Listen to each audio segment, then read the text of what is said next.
Welcome to Gautam online study. मैं कोमल आपका इस चैनल पर बहुत बहुत स्वागत करती हूँ।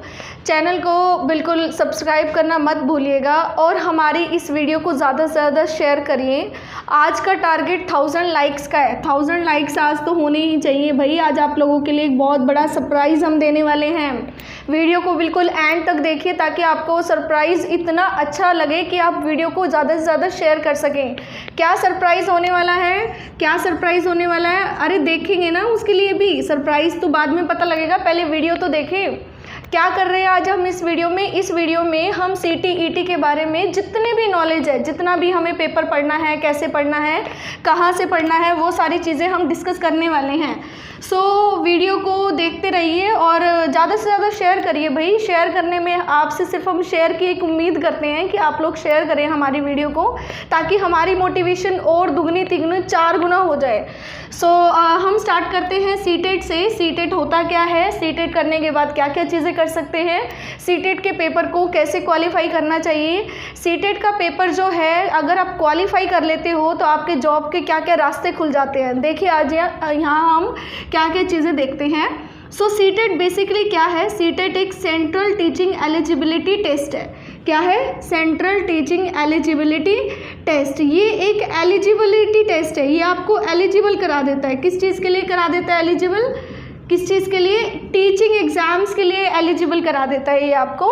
आपके तरह तरह के टीचिंग एग्ज़ाम्स होते हैं, जैसे KVS होता है, फिर आपका NVS होता है, फिर आपका DSSS होता है, फिर आपका क्या होता है, हमारा आर्मी स्कूल के एग्ज़ाम्स निकलते हैं, बहुत सारे एग्ज़ाम्स निकलते हैं।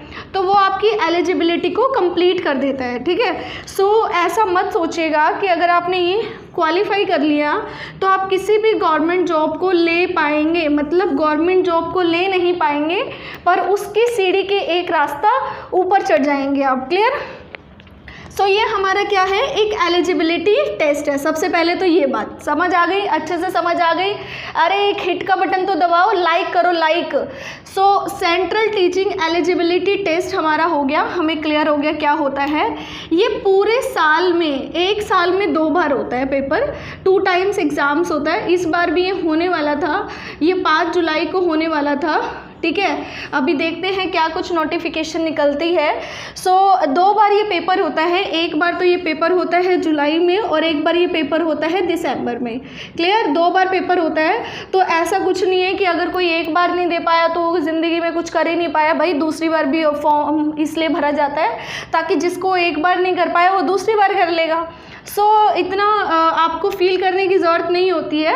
कई लोग ऐसे होते हैं जो एक बार दे के दूसरी बार भी देते हैं, तीसरी बार भी देते हैं, क्योंकि वो अपने स्कोर को थोड़ा इंक्रीज़ करना चाहते हैं, ठीक है। स्कोर का रोल क्या है, किस तरीके से है, तो वो सारी चीज़ें हम पढ़ेंगे। मतलब ये वीडियो आपके लिए इतनी हेल्पफुल होने वाली है कि आपको सारे क्वेश्चन के आंसर मिल जाएंगे इस वीडियो से।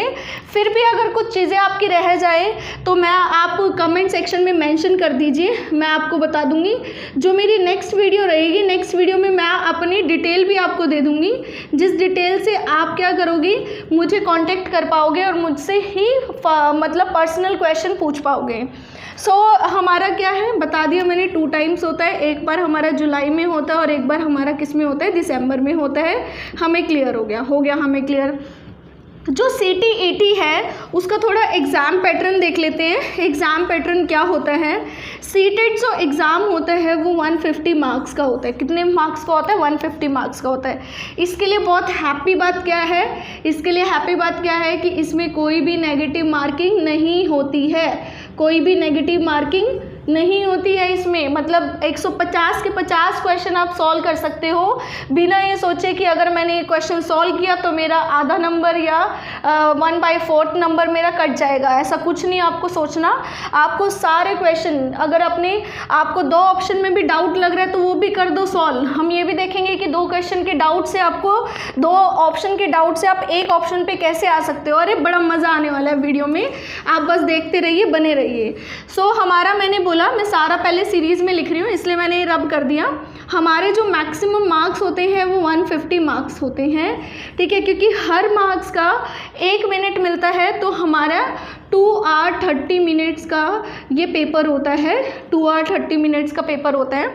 CTET में 2 पेपर होते हैं, एक तो हमारा पेपर 1 होता है और एक हमारा पेपर 2 होता है।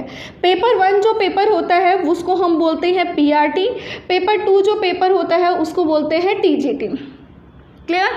पेपर 1 PRT का मतलब होता है प्राइमरी टीचर। प्राइमरी टीचर का मतलब है कि आप 1 to 5th तक के टीचर के लिए अप्लाई कर सकते हो। ये हमारा टीचर होता है, इसको बोलते हैं ट्रेंड ग्रेजुएट टीचर, ठीक है। और इसके लिए आपका क्या है, आपको 6 to 8 तक के आप टीचर बन सकते हो। फिर उससे ऊपर कैसे बनोगे? अरे उससे ऊपर भी पढ़ेंगे अभी। उससे ऊपर हम PGT का पेपर क्वालिफाई करके बनते हैं, बट वो CTET अप्लाई नहीं करता, CTET उस फॉर्म को नहीं भरवाता। अगर CTET उस फॉर्म को नहीं भरवाता तो जितने भी PGT टीचर हैं जो किसी भी एग्ज़ाम्स को देना चाहते हैं उनके लिए CTET मैंडेटरी नहीं होता है, ठीक है, क्योंकि CTET कराता ही नहीं है तो मांगेगा भी नहीं, ऑब्वियस बात है।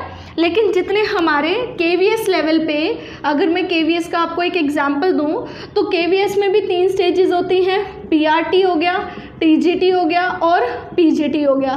तो क्योंकि CTET जो एग्ज़ाम है वो सेंट्रल लेवल पे एग्ज़ाम है और KVS हमारी सेंट्रल लेवल की पोस्ट है, तो हमारा पेपर 1 और पेपर 2 के लिए CTET जो होता है वो मैंडेटरी होता है। मतलब अगर आपको ये दोनों फॉर्म भर रहे हैं तो आपका CTET क्वालिफाई होना ज़रूरी है। लेकिन अगर आप PGT कर रहे हैं तो PGT के लिए आपका ज़रूरी नहीं है। क्यों नहीं है ज़रूरी? भाई CTET नहीं कराता तो मांगेगा क्यों? CTET कराता ही नहीं वो एग्ज़ाम, तो वो उस चीज़ को मांगेगा भी नहीं। क्लियर हुआ? 2 एग्ज़ाम्स होते हैं हमारे। जो PGT है उसको हम बोलते हैं पोस्ट ग्रेजुएट टीचर। तो 3 तरह के टीचर आप बन सकते हो इसको क्वालिफाई करने के बाद, ठीक है। CTET को क्वालिफाई करने के बाद आप 2 एग्ज़ाम्स के लिए एलिजिबल हो जाते हो। लेकिन अगर आपकी पोस्ट ग्रेजुएशन भी है और आपकी BEd भी है तो आप PGT का फॉर्म भी फिल कर सकते हो। क्लियर हुआ? तो पेपर 1 और पेपर 2 में थोड़ा ही डिफरेंस रहता है। पेपर 1 और पेपर 2 में जो 60 मार्क्स का जो डिफरेंस रहता है, जो आपस में थोड़ा डिफरेंस है, और जो पेपर है वो ऑलमोस्ट क्या रहता है, सेम। दोनों एग्ज़ाम पैटर्न को डिस्कस करेंगे किस तरीके से होता है। फिर हम ये देखेंगे कि इसको क्वालिफाई करने के बाद हम किस किस तरह के टीचर बन सकते हैं। हमारा क्या है, अगर मैं पेपर 1 की बात करूं तो पेपर 1 का जो एग्ज़ाम पैटर्न रहता है उसमें हमारा पहला आता है CDP को कुछ लोग चाइल्ड डेवलपमेंट बोलते हैं, कुछ लोग साइकोलॉजी बोलते हैं। ये हमारा 30 मार्क्स का पेपर रहता है, ठीक है। फिर हमारा यहाँ पर आता है, देखो कई लोग यहाँ पर लैंग्वेज 1 और लैंग्वेज 2 इस तरीके से बोलते हैं, पहले लैंग्वेज बोल देते हैं, और कुछ यहाँ पर EVS और मैथ्स। तो EVS और मैथ्स है वो भी हमारा 30 मार्क्स का पेपर आता है। फिर हमारा हो गया लैंग्वेज 1 और लैंग्वेज 2। तो लैंग्वेज 1 भी हमारा 30 मार्क्स का होता है, लैंग्वेज 2 भी हमारा 30 मार्क्स का होता है। अगर आप लैंग्वेज 1 हिंदी पढ़ते हैं तो आपको लैंग्वेज 1 इंग्लिश भरनी पड़ेगी, मतलब रिवर्स। अगर आप ये इंग्लिश पढ़ते हैं तो आपको ये हिंदी भरनी पड़ेगी। ये किन चीज़ों के ऊपर डिपेंड करती है वो भी चीज़ हम डिस्कस करेंगे, अभी डिस्कस करेंगे साथ के साथ कि हम लैंग्वेज 1 और लैंग्वेज 2 को किस तरीके से डिफ़ाइन कर सकते हैं। जैसे मान लो कि आपकी कोई भी भाषा, चाहे वो हिंदी है चाहे वो इंग्लिश है, तो अगर आपकी कोई भी भाषा में आप बहुत अति उत्तम है, मतलब परफेक्ट है, मान लो आप हिंदी में परफेक्ट हो, तो आप लैंग्वेज 1 को हिंदी फील करोगे। लैंग्वेज 1 को हिंदी फील करने का मतलब एग्जामिनर ये मान लेता है कि आपकी हिंदी बहुत ज़्यादा अच्छी है। अगर आपकी हिंदी बहुत ज़्यादा अच्छी है तो आपका लेवल भी थोड़ा आपको बढ़ा के दिया जाता है। लैंग्वेज 2 अगर आपकी इंग्लिश आप फील करते हो, दैट मीन्स आपको वो लैंग्वेज जो है हिंदी के कंपैरिजन में उतने अच्छे से नहीं आती है। तो अगर आपको हिंदी के कंपैरिजन में उतने अच्छे से नहीं आती है तो एग्जामिनर ये मान लेता है कि हम थोड़ा ईजी फॉर्मेट दे देते हैं इस लैंग्वेज का। तो ईजी फॉर्मेट से आप क्या समझते हो? ईजी फॉर्मेट क्या है? जो हिंदी है या इंग्लिश है उसमें 15 नंबर का आपका कंटेंट आता है और 15 नंबर की आपकी पैडागोजी आती है, ठीक है, क्लियर हुआ। सेम अगर इंग्लिश की बात करें तो इंग्लिश में 15 नंबर का कंटेंट आता है और 15 नंबर की पैडागोजी आती है। आज के बाद से आप ये भूल जाओगे, कंफ्यूज होना छोड़ दोगे कि मुझे कैसे पता लगेगा कि मैं लैंग्वेज 1 को अटेम्प्ट करूं या लैंग्वेज 2 को अटेम्प्ट करूं। मतलब मुझे क्या डिफरेंस मुझे पता होना चाहिए कि मेरा लैंग्वेज 1, कई जो स्टूडेंट्स हैं वो ये दिक्कत कर देते हैं, उनको प्रॉब्लम आती है क्योंकि पेपर जब होता है ना, पेपर ऐसे होता है, लैंग्वेज 1 ही हिंदी होता है, फिर यहाँ पर लैंग्वेज 1 ही यहाँ पर इंग्लिश दिया जाता है। तो आपको बड़ी कन्फ्यूज़न हो जाती है कि हम लैंग्वेज 1 हिंदी करें या लैंग्वेज 1 इंग्लिश करें, किस चीज़ पे हमें पता लगेगा। तो वो चीज़ें आप पहले ही आज मैं आप लोगों के दिमाग में सेट कर दूंगी वो चीज़ें क्या होती हैं। तो 15 नंबर का कंटेंट आता है, 15 नंबर की पैडागोजी आती है। अभी हम पैडागोजी को थोड़ा अलग कर देते हैं, ठीक है। पैडागोजी को अगर हम थोड़ा अलग कर देते हैं तो हम आ जाते हैं कंटेंट पे। अब आप एक चीज़ को बहुत ध्यान से समझिएगा, जब भी आपका जो लैंग्वेज 1 होती है उसमें आपके 2 पैराग्राफ आते हैं। क्या आते हैं? 2 पैराग्राफ, लैंग्वेज 1 में भी, लैंग्वेज 2 में भी। लेकिन अगर आपने लैंग्वेज 1 हिंदी चूज़ करी है तो दोनों पैराग्राफ आपके, एक पैराग्राफ आपका गद्यांश आएगा और एक पैराग्राफ आपका क्या आएगा? पद्यांश आएगा। क्लियर हुआ? पद्यांश गद्यांश समझते हो? पद्यांश हमारा होता है कविता का पैराग्राफ आएगा। अगर आपने लैंग्वेज 2 हिंदी चूज़ करी है तो इसमें से एक आपका गद्यांश, जिसको हम पैराग्राफ बोलते हैं, ठीक है, कॉम्प्रीहेंशन बोलते हैं कुछ लोग इसको, तो एक कॉम्प्रीहेंशन आएगा और इसमें भी एक कॉम्प्रीहेंशन, मतलब दोनों कॉम्प्रीहेंशन आएंगे। इसमें हमारा पोइट्री का कोई भी चीज़ नहीं आएगी, दोनों हमारे कॉम्प्रीहेंशन आएंगे। लेकिन अगर आप लैंग्वेज 1 हिंदी चूज़ करते हो तो एक गद्यांश और एक पद्यांश आएगा। मतलब क्या कि अगर आपने लैंग्वेज 1 हिंदी चूज़ किया है तो आप ये देख लेना कि मेरे पेपर में एक गद्यांश और एक पद्यांश मुझे सॉल्व करना है। समझ आ गया होगा? अब दिक्कत नहीं होगी आपको कभी भी। तो अगर मैं इसको दूसरे तरीके से समझाऊं, मतलब इसी का ही फॉर्मेट चेंज करूं, तो मैं ये कहती हूं कि अगर मैंने लैंग्वेज 1 हिंदी इंग्लिश चूज़ करी है, हिंदी तो हम चूज़ कर चुके हैं, तो 15 नंबर के कंटेंट में क्या हो गया? अब लैंग्वेज 1 इंग्लिश का मतलब एग्जामिनर ये मान लेता है कि आपकी इंग्लिश बहुत ज़्यादा अच्छी है, तो उस केस में 15 नंबर के पेपर में या 15 नंबर के कंटेंट में आपका एक पैराग्राफ आता है, इसको हम कॉम्प्रीहेंशन भी बोल सकते हैं, मैंने आपको बता दिया। एक पोएट्री का पैराग्राफ आता है, ठीक है, एक पोएट्री का पैराग्राफ आता है। अगर आप लैंग्वेज 2 हिंदी चूज़ करते हो तो आपके जो दोनों हैं, दोनों के दोनों क्या आते हैं?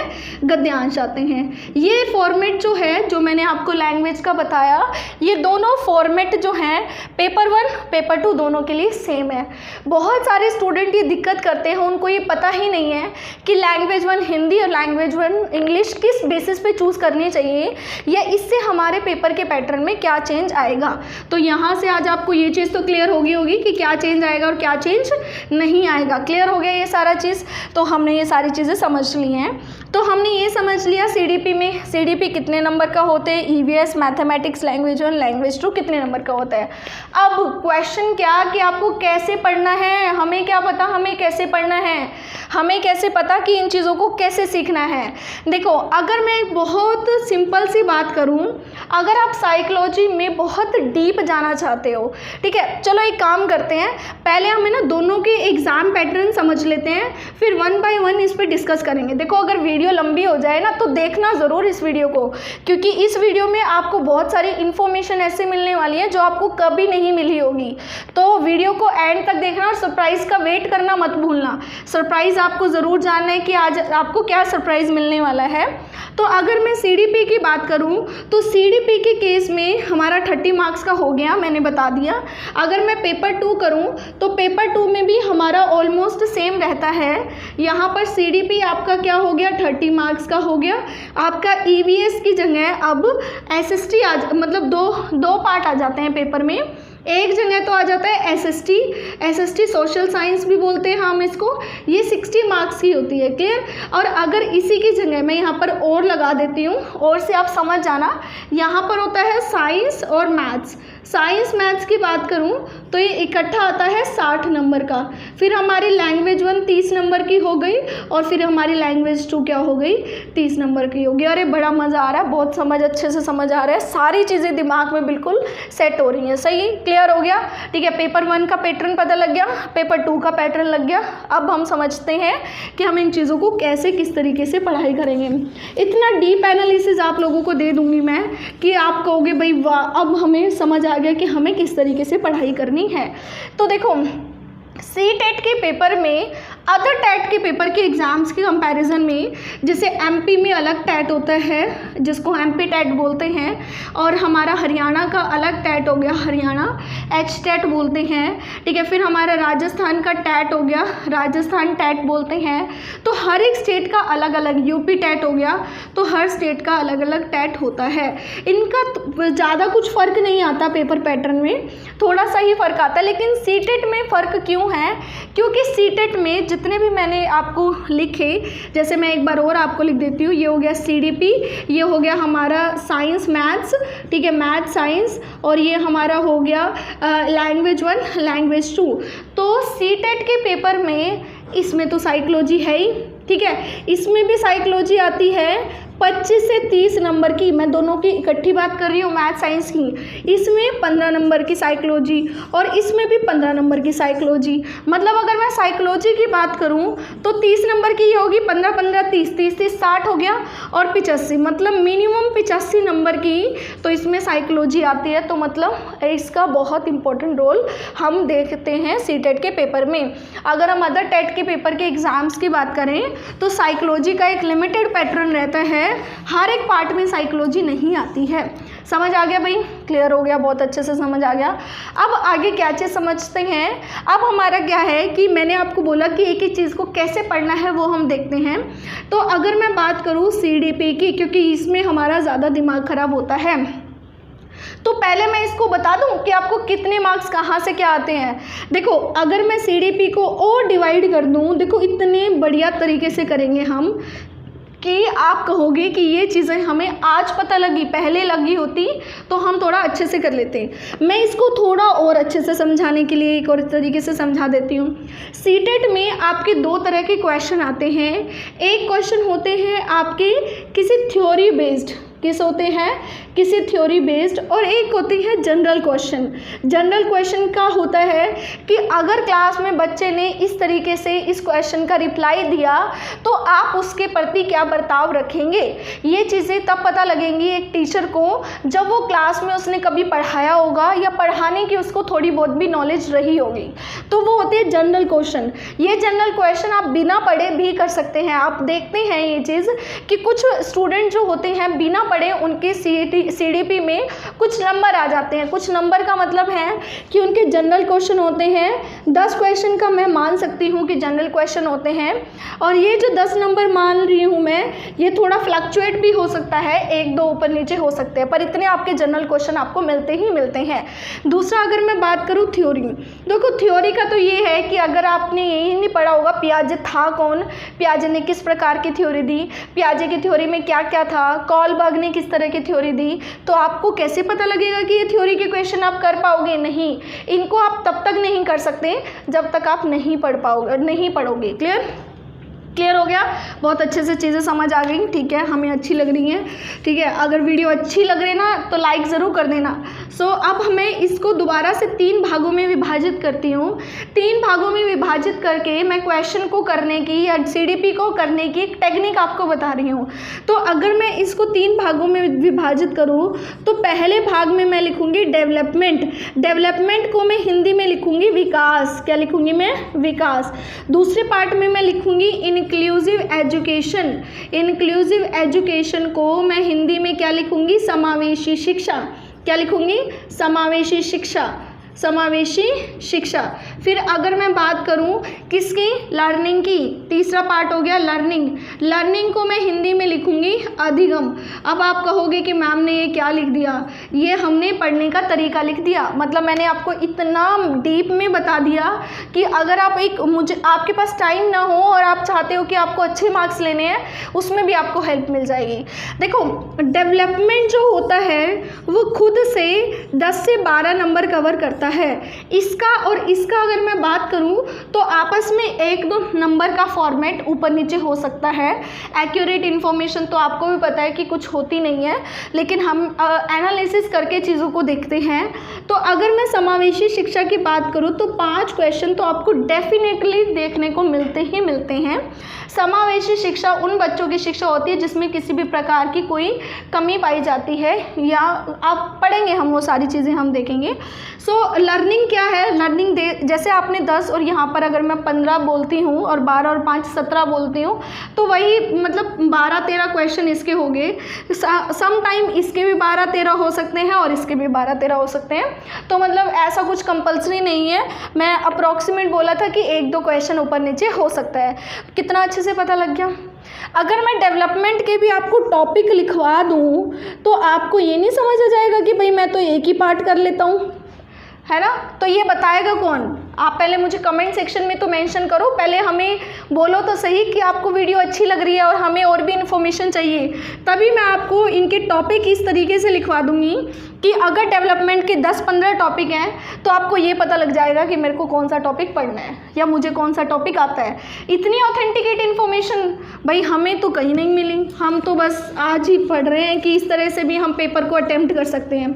अगर हमें पूछे कि CDP आपको पढ़नी कहाँ से है, पहले तो इसको पढ़ने के लिए मैं कोई बुक रेफ़र नहीं करूँगी आपकी BEd की बुक्स के अलावा, क्योंकि जो चीज़ें आपको अपनी NCERT में और अपनी कॉलेज की बुक्स में मिलती हैं वो आपको कहीं नहीं मिलती।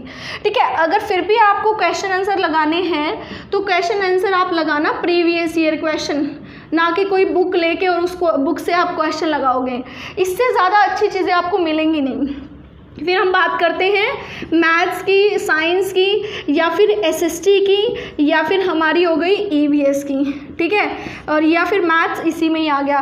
इन सब के लिए जो कंटेंट है वो आपको हमेशा NCERT से करना है। NCERT के अलावा कोई भी बुक रेफ़र मत करना, चाहे वो कितनी भी अच्छी चीज़ें बता दे। आपको NCERT से जो इन्फॉर्मेशन मिलेगी वो आपको कहीं से भी नहीं मिलेगी। इसकी पैडागोजी कैसे करनी है, इसकी पैडागोजी के लिए आप कोई भी एक बुक, चाहे वो, वैसे तो इसकी पैडागोजी जो है, जो हम इसकी भी BEd की बुक्स होती हैं, पर BEd की बुक्स में आपको ढूंढना पड़ेगा। जैसे इसकी तो एक बुक है साइकोलॉजी की और वो उसी बुक में सारा सिलेबस होता है, लेकिन इसका आपको ढूंढना पड़ेगा। तो इसकी आप अरिहंत की बुक भी ले सकते हो, ठीक है, अरिहंत की बुक आप ले सकते हो इसकी, उसमें आपको बहुत अच्छा मटेरियल मिल जाएगा। फिर भी आपको बुक्स वगैरह कहाँ से लेनी है, क्या कुछ है, वो भी आप मुझे बता देना, मैं आपको वो भी बता दूंगी। वैसे जनरल स्टोर पे ऑलमोस्ट हमारे आसपास स्टोर पे सारी अवेलेबल होती हैं। सेम अगर मैं हिंदी और इंग्लिश की बात करूँ तो कंटेंट आपको कहाँ से पढ़ना है, कंटेंट आपको पढ़ना है NCERT से, मतलब जो आपकी बुक्स हैं जो पहले आपने पढ़ी हैं एक बार, उन बुक से आपको पढ़ना है अगर आप कंटेंट पढ़ना चाहते हो तो। और अगर आप पैडागोजी पढ़ना चाहते हो तो पैडागोजी आप कहाँ से पढ़ लेना, अरिहंत की बुक से, ठीक है, वहाँ से आपका ऑलमोस्ट क्लियर हो जाएगा। क्लियर हो गया। और भी अगर हमसे भी कुछ हेल्प चाहिए, आप चाहते हो कि हम आपको कुछ कराएं, तो आप हमें पहले बताओ तो सही कि आपको इस तरह की वीडियोस चाहिए। तो ये हमारा हो गया जितना भी हमें एग्ज़ाम पैटर्न है और हमें किस तरीके से पढ़ाई करनी है। क्लियर हो गया। अब हमें ये बताइए कि सीटेट को क्वालिफाई करने के लिए कितने मार्क्स चाहिए। भाई सीटेट को क्वालिफाई करने के लिए 90 मार्क्स चाहिए, बट क्या 90 मार्क्स ठीक है भाई, 90 मार्क्स से आपको सर्टिफिकेट तो मिल जाएगा, लेकिन भाई हमारा 90 मार्क्स से कुछ नहीं होने वाला कहीं पर भी। जैसे फॉर एग्जांपल आपको सीटेट क्वालिफाई करने के बाद, पहले मैं बहुत इजी बता रही हूँ, 2 टाइप की जॉब आप कर सकते हो किसी भी अच्छे प्राइवेट स्कूल में आप जा सकते हो, क्योंकि आजकल जितने भी अच्छे प्राइवेट स्कूल है सब में सीटेट मैंडेटरी हो गया है। दूसरी चीज़ है आपकी एडहॉक बेसिस पे जिसको गेस्ट टीचर भी बोलते हैं, उसकी वैकेंसीज निकलती है, पर वो वैकेंसीज जो है ना वो थोड़े टाइम बाद निकलती हैं। ऐसा नहीं है हर साल का उनका पैटर्न नहीं है, क्या पता 3 साल में निकले, क्या पता 4 साल में निकले, कुछ ऐसा फिक्स नहीं होता है। तो वो गेस्ट टीचर के लिए जब आप अप्लाई करते हो तो उसके लिए आपका जो मार्क्स चाहिए होते हैं वो आपके सीटेट के मार्क्स, मतलब आपके कट ऑफ जो अप्लाई होती है, फिर आपके बीएड के, फिर आपके ग्रेजुएशन के, और फिर आपके किसके, आपके 12th के मार्क्स, मतलब इन सब के मार्क्स का कुछ रेशो लग के और आपकी एक लिस्ट लगती है। तो मतलब क्या, अगर आपकी सीटेट में 90 मार्क्स होंगे तो वो आपके स्कोर को डाउन कर सकता है। इसलिए मैंने आपको बोला किसी भी चीज़ की प्रिपरेशन ऐसी करनी चाहिए कि हमें दुख ना हो कि हमने कुछ छोड़ दिया। सो सीटेट, बीएड, ग्रेजुएशन और 12th ये हमें करना, मतलब इसके मार्क्स हमारे सबके अच्छे होने चाहिए। अगर आपको इनको ओवरकम करना है तो इसके मार्क्स ज़्यादा ले आओ। सो ये सारी चीज़ें आपके लिए ज़रूरी है, ठीक है। तो ये 2 टीचर आप बन सकते हो एडहॉक बेसिस पे। अगर आपको डायरेक्ट गवर्नमेंट टीचर बनना है तो गवर्नमेंट टीचर कैसे बन सकते हो, मैंने आपको बताया बहुत सारे स्कूल होते हैं सेंट्रल लेवल पे, KVS हो गया, NVS हो गया, ठीक है, DSSS हो गया, और हमारा आर्मी हो गया, and so on, various type of schools, ठीक है। अब इसमें क्या है कि आप कितने, इनमें अगर आपको सिलेक्शन चाहिए तो इनके सिलेक्शन के लिए आपको क्या करना पड़ेगा, आपको सीटेट क्वालिफाई करना पड़ेगा। अब इनका भी एक पेपर होता है प्री मेंस का, इनका भी क्या पेपर होता है, जैसे आपका एक पेपर होता है और एक आपका क्या होता है, इंटरव्यू होता है, तो आपको उसको भी देना पड़ेगा। और इसको है ना, मतलब हर साल पेपर निकलते हैं इस तरह के पेपर, ऐसा नहीं है कि किसी साल में नहीं निकलते। हाँ, ये हो सकता है किसी रीज़न से लेट हो जाते हैं बट निकलते हैं पेपर। तो आप ये सीटेट क्वालिफाई करने के बाद PRT लेवल पे और TGT लेवल पे एलिजिबल हो जाते हो इन स्कूल्स के लिए। तो इन स्कूल्स का फिर आगे फर्दर क्राइटेरिया कि एक पेपर कराते हैं और इंटरव्यू लेते हैं, देन आपका क्या होता है, सिलेक्शन होता है। क्लियर हुआ?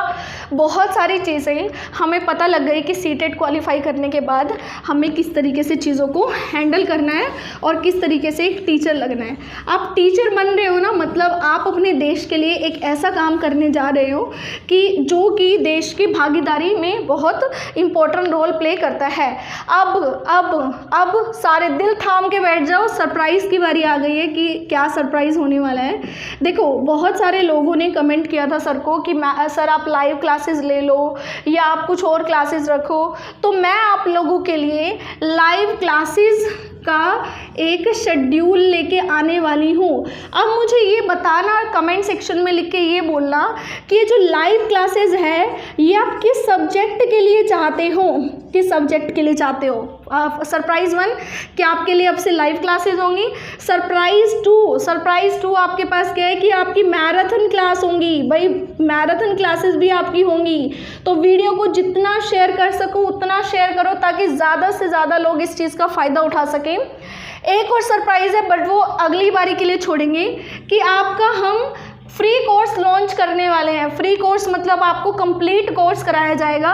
तो अब आप हमारे चैनल को सब्सक्राइब ज़रूर कर देना और इस वीडियो को ज़्यादा से ज़्यादा शेयर करना ताकि और भी इस वीडियो का फ़ायदा उठा सकें।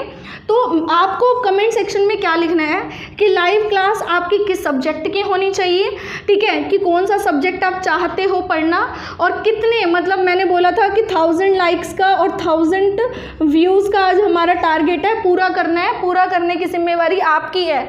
आप लोगों के सपोर्ट से हम यहाँ पर है और हम उम्मीद करते हैं कि आप हमें और सपोर्ट करोगे। तो कैसा लगा सरप्राइज़? लाइव क्लासेस होने वाली हैं, कैसा लगा आपको सरप्राइज़? और मैराथन क्लासेस भी आपके पास होने वाली हैं आपके लिए। तो दोनों होने वाली हैं, मतलब अब आप घर बैठ के आराम से तैयारी कर सकते हो। आपको कुछ भी पैसा नहीं लगाना, ठीक है। आप आराम से तैयारी कीजिए, जॉब लीजिए। आपकी जॉब हमारी सक्सेस है। अगर आपने जॉब ली तो उससे हमें सक्सेस मिलेगी, हमें खुशी मिलेगी। तो आप आराम से तैयारी कीजिए। कोई भी किसी प्रकार की आपको दिक्कत आ रही है पढ़ाई से रिलेटेड तो आप हमें मेंशन कर सकते हैं। हम आपको नेक्स्ट वीडियो में एक डिटेल भी सेंड कर देंगे ताकि आप हमसे पर्सनली भी जुड़ पाओ। थैंक यू सो मच, आपने इतना टाइम दिया हमारी वीडियो को, और ज़्यादा से ज़्यादा हमारी वीडियो को शेयर कीजिए। Thank you so much.